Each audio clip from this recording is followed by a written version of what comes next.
Good afternoon, America, and good afternoon, world. My name is James Coulter. I'm with a personal news service called J Love News. We're going to start out with one of the most important issues of our time, for my generation. I'm sorry to report that Tupac is dead. His last album was released about 3 years ago. It's currently the year 2009. We're going into 2010. But Tupac hasn't released an album in about 3 years.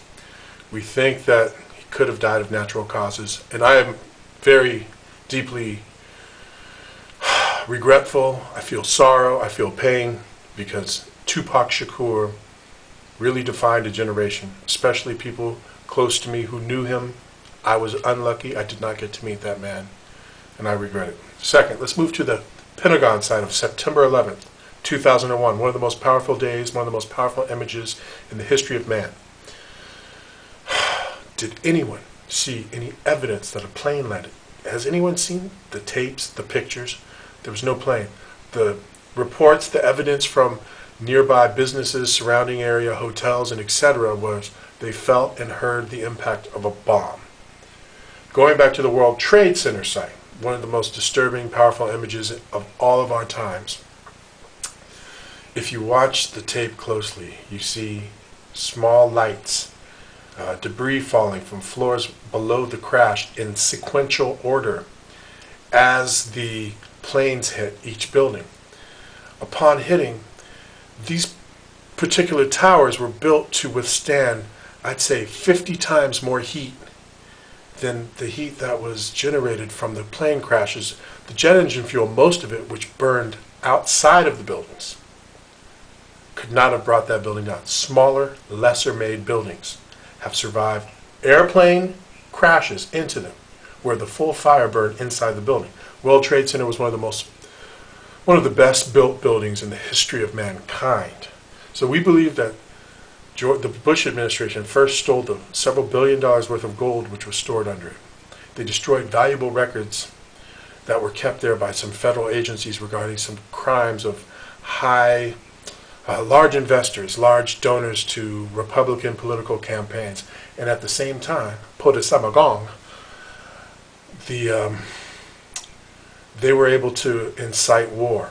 Their friend, who bought both buildings and recently insured it just a few months, I think it was March of 2001, for several $billion, was able to cash out on his investment almost immediately.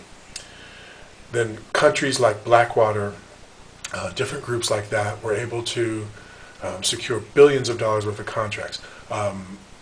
Bomb makers, companies which make tanks, ships, and other gear, were able to secure billions of dollars in contracts to create more wartime fighting equipment, guns, and etc. While Bush and Cheney, who really ran the government, were able to financially set their families up for lives with corporate dummy accounts and corporate name accounts, which really go to their families. And we allowed it to happen. It's too late now. There's no evidence. I'm not going to go fight the war, but I just want America to know you're being duped, bamboozled. We all are. We all have to survive. It's a hard world out here, but to kill all those people, all those innocent firemen who really believed in the American dream, to forward negativity toward the Middle East and create issues and situations which did not exist, which were not at the forefront of society. I think we were moving toward peace, and by doing that, George Bush stays in the history books. He didn't go down as a president who will be forgotten, such as a Ronald Reagan, who was actually a dynamic personality type of leader, but he didn't fight a war.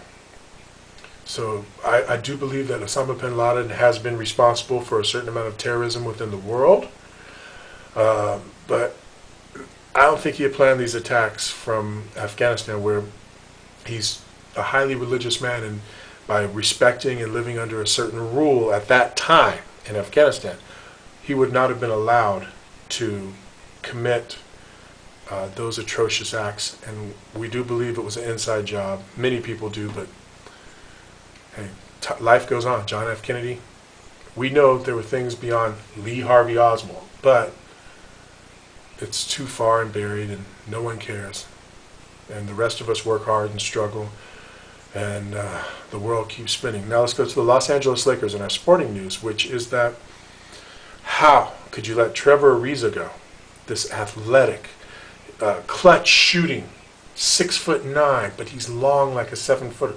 Super athlete, out jumps almost anyone. Hits clutch three-pointers throughout the playoffs, the finals. Without him, they would not have beaten Denver with those 2 late-game steals. Super athlete. You replace him with Ron Artest, who's never been past the first or second round of the playoffs, if he makes it. He's a hothead. I think he's really trying hard to become a better person, but his athleticism can't match up with a Carmelo Anthony through a 7-game series in the playoffs. And I'm a Laker guy. I grew up and live in the Bay Area. I care about my Warriors, but I'm a Laker guy. And I'm very disappointed that they didn't just make the deal happen. I think they were being cocky because Ariza's agent was pushing for truly deserved salary increase. And Trevor Ariza right now should be one of the higher paid players in the NBA because he can take the mantle from Kobe. And did you see Houston whip on the Lakers the other night with Trevor Ariza? Ron Artest can't even hang with this guy. He's a swift, young, super athlete. Ron Artest is going to be snapping by the end of the year. He can't help himself. So this is signing out today. This is Big JC from San Francisco, California. Have a great day.